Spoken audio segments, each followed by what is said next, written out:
বলেন নাউজুবিল্লাহ। মুরব্বী মানুষ 65 বছর 70-80 বছর বয়স, ওর নাকি রাত 2টা পর্যন্ত শরীর টিপতে লাগতো নারীদেরকে। বলেন নাউজুবিল্লাহ।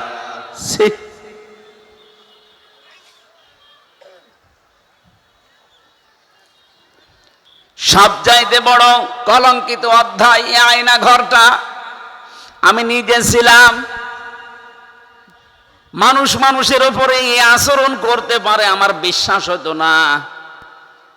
আমার তো চোখ বেঁধে, পেছনে হ্যান্ডকাপ দিয়ে বেঁধে, মাজায় দড়ি দিয়ে টাঙিয়ে রেখেছিল প্রায় 11 ঘন্টা। যখন রাতের বেলা নিয়ে যেত, কিছু কিছু মানুষকে বলতাম, ভাই এখন কয়টা বাজে?